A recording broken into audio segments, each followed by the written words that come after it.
Okay, I'm going to show you guys a way of copying a work of art that's called the grid method.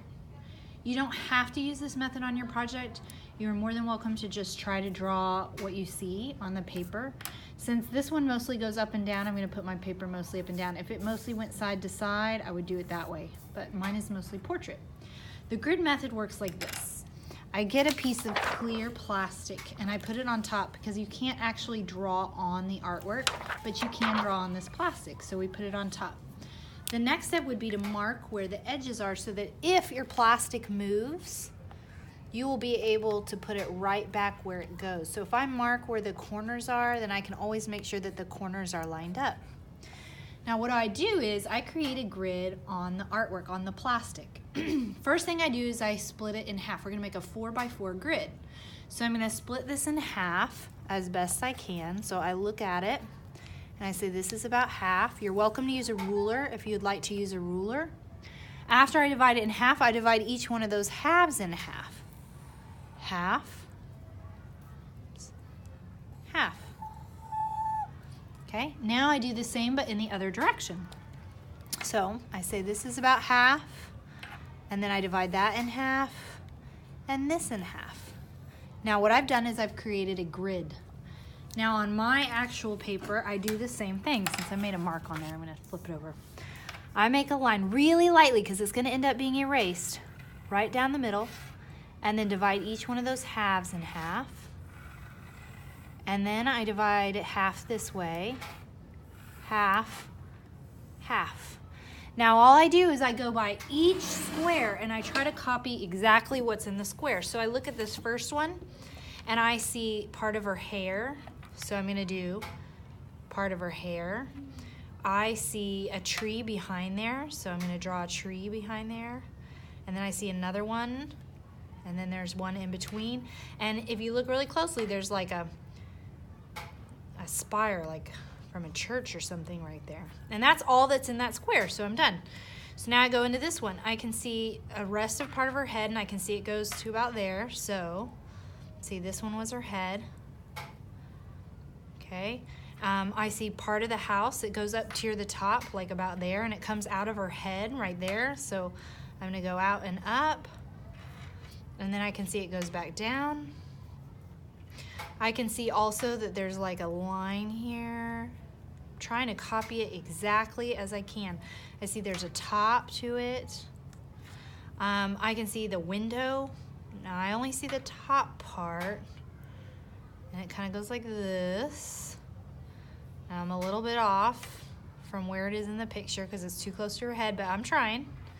I see the lines in the house, so I'm just trying my best.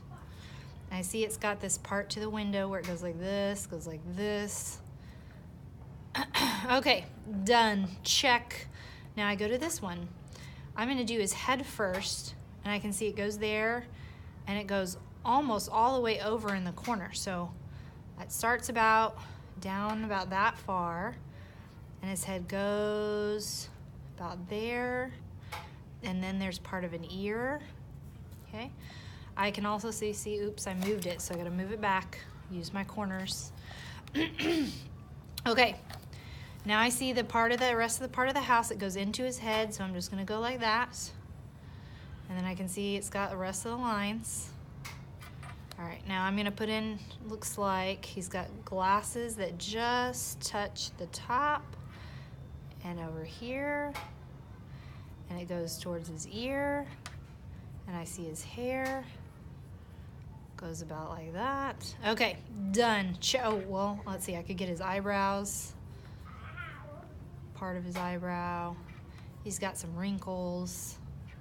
He's got an eyeball here in his glasses. Okay, now I go to the next one. Check, check, check. Okay, this one. His head comes down about like this. And then right about here, there's an ear. All right, I see his hair. Okay, I see the rest of the glasses, and then they go behind the ear. The rest of the eyebrow, some lines. Okay, and that's all that's really in that one, so okay, done. Now I can come wherever I want to go next. I'm gonna come down Actually, I'll come over here. There's a barn. It comes out like this. And then I can see it goes like this. And like this. And like this. And then, ooh, it's got his shoulder. His shoulder comes up from right there. And it goes up. I can see his neck right here. Oh my gosh, I'm way far off, aren't I? I should start up here. So his ear, inside of his ear, I can see his cheek comes down. He's got a long face. Goes about in. There's his neck. There's his shirt. Let's see, right where that meets, there's shirt collar. That's his jacket. All right. So now I can go on to this one. Now I see the rest of the glasses. His eyes are a little bit off, that's okay. I can always go back and fix later. All right, I see the rest of his head kind of comes in like this. He's got kind of a square jaw. I see his nose is right here. You can see he's got his mouth in a line. He is not smiling. Okay, he's got 2 lines there. Got some lines down here underneath. Okay. And then I go on. Okay. Oh, you know what? I forgot to finish this tree off, and this tree right there, that looked a little weird. Okay, now I see this line that comes from, the rest of his ear. It comes right below his ear, and it goes all the way over to her. So I'm going into the next corner. I shouldn't do that. Okay. I missed this little part over here. This is part of the house, it looks like. Goes over. Okay, so it looks like these lines go all the way down here. Okay, so you guys can see you just finished. You do square by square as best you can. It's got that part, and that goes down into his shoulder. This has lines on it. There's a tree right up here. This has lines on it too, but they're a lot closer together. All right, and then in between there you got, there's a bush. Here's part of the house, I guess. There's like a tree. There's another tree. Okay. Now, we got his shirt collar comes through here.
you continue and continue and continue.